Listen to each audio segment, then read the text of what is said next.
tetapi kita akan menuju jauh ke depan. Saya beri contoh, Pak. Saya beri contoh kecil. Tidak banyak orang Mandar tahu kalau di syuting bagus ini syuting. Tidak banyak orang Mandar tahu bahwa pernah orang Mandar menjadi Menteri Agama.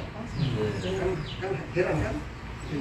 Jadi yang namanya Kiai Haji Muhammad Dahlan itu orang Mandar Balanupa, yang ayahnya tidak mau diperintah POC di Balanupa, maka ayahnya itu lari ke Jawa, ke Pasuruan. Di Pasuruan beliau menikah dengan salah seorang anak ulama di situ, dan Kiai Haji Muhammad Dahlan ini mengaji ke Mekah dan balik ke Jombang. Setelah itu menjadi tradisi keilmuan kita punya sangat kuat, diangkat Menteri Agama.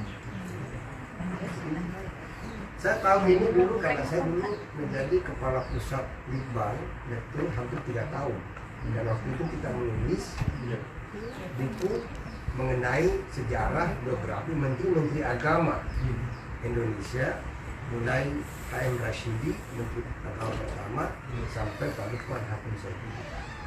Disitulah ditulis ternyata orang Mandar pernah menjadi Menteri Agama, dan itu Menteri Agama yang sangat berprestasi.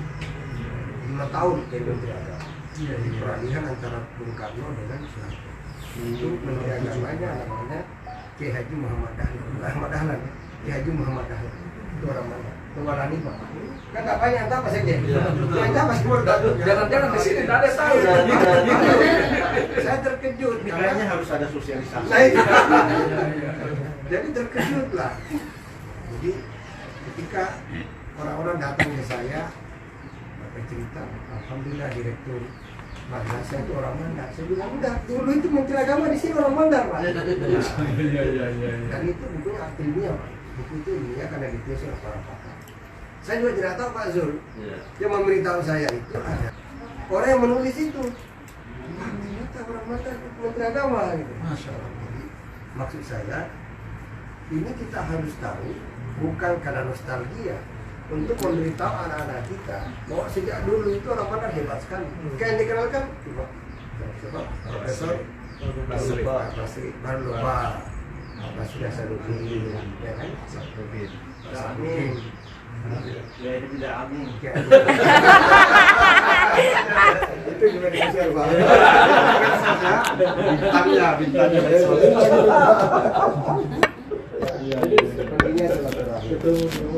Jadi saya pikir ya ini kan silaturahimnya tidak terlalu banyak besar, tapi dampaknya besar. Yang pertama, Pak. Jadi memang anak-anak kita itu harus mengerti tradisinya.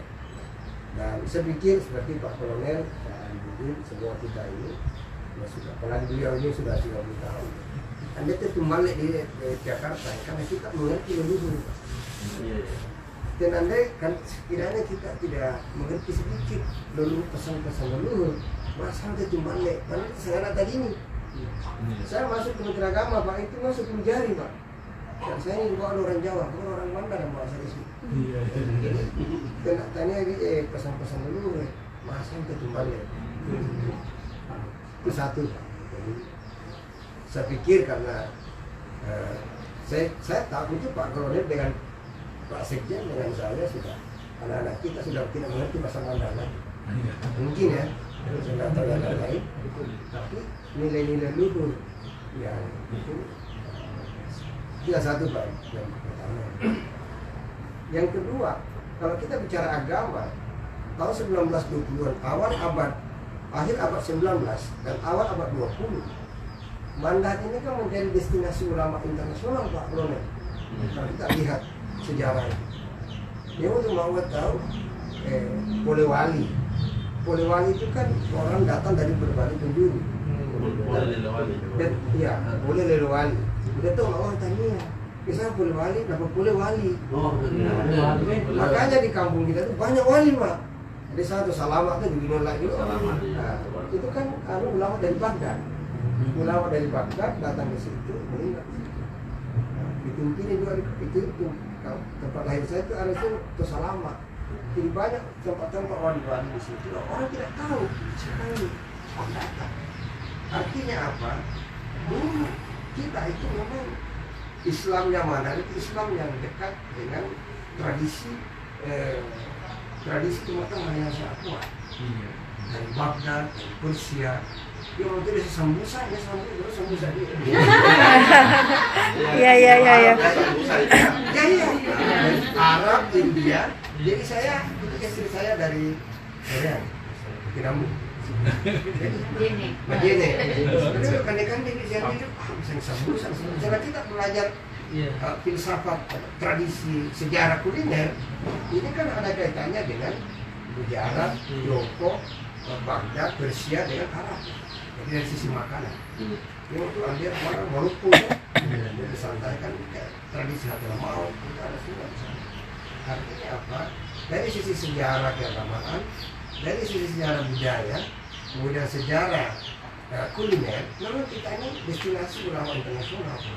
Jadi makanya di bandar itu kan dulu ada Muhammadong. Kita ingat Muhammadong yang orang Indonesia pertama, orang internasional juara satu orang Indonesia di Makassar waktu itu.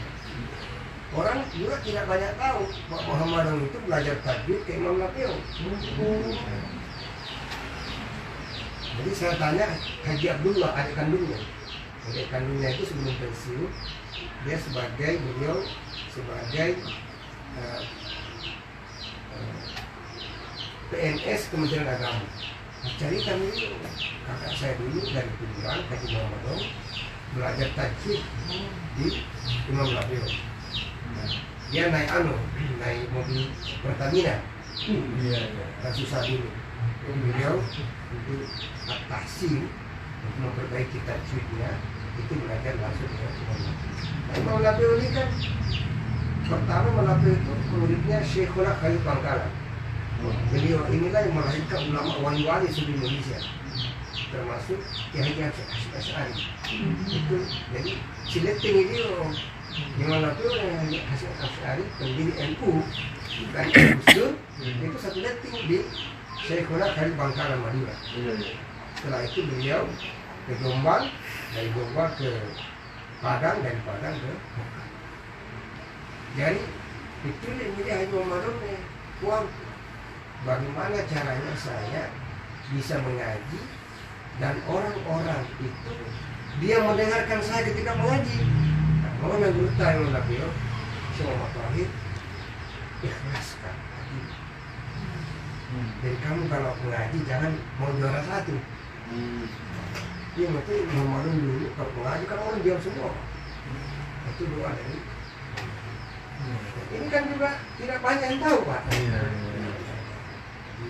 Nah, inilah pentingnya kita silaturahim agar generasi kita mengerti bukan hanya kebesaran Mandar, tapi Mandar itu merupakan destinasi ulama pada masa ini. Kemudian yang ketiga, saya bicara sampai selesai Pak. Jadi begitu hebatnya ulama Mandar ketika terjadi revolusi di Yaman dan revolusi di Hijaz. Gitu. Ulama-ulama ini balik ke Nusantara.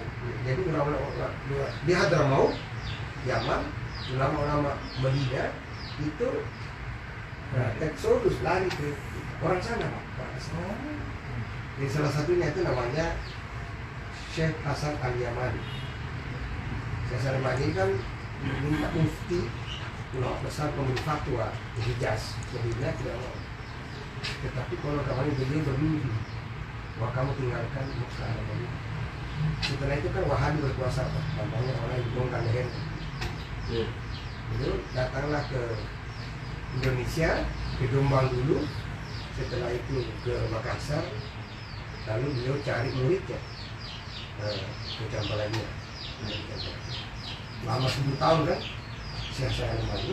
Nah, Syekh Hasan Al-Yamani ini punya istri namanya Sarifah Munawwarah, itu saudara kandung dengan Habib Soleh. Habib Soleh itu guru saya dulu, waktu saya bisa belajar tajwid tahun 1984. Nah, Habib Soleh ini punya menantu namanya Syekh Ja'far. Syekh Ja'far itu punya anak namanya Fadlul. Iya, iya. Namanya Fadlu itu, Iya, Fadlu saya Taha. Fadlu.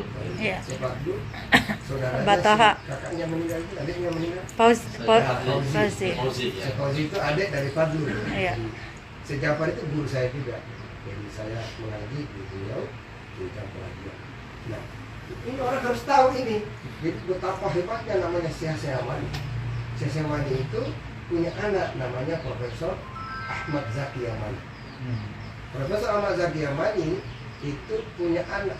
Ahmad Zaki Yamani pernah menjadi sekjen OPEC yang menentukan harga minyak sekarang beliau di Swiss atau di London. Nah, beliau punya perguruan apa namanya manuskrip terbesar dengan kaya. Jadi ini semua Karena membuat bergairah kita semua orang Mandar nggak ini datang kali bahwa ya. jadi Yolo Mario di Mandar lebih persoalan agama tidak bisa dipecahkan di pembusuan atau di Mario atau lainnya. Maka ulama-ulama ini menyurat ke Mekah minta fatwa. Nanti jadi pertanyaan itu bisa dijawab sampai hari ini. Pematnya ini tinggi ilmunya. Karena mana dia jawab? Karena memang tradisi Nusantara dulu seperti dalam kitab Muhammad Nafis itu kitab Muhammad itu diedit oleh Profesor Niko Fakti dari Leiden University. Saya tidak mengalami. Assalamualaikum warahmatullahi wabarakatuh.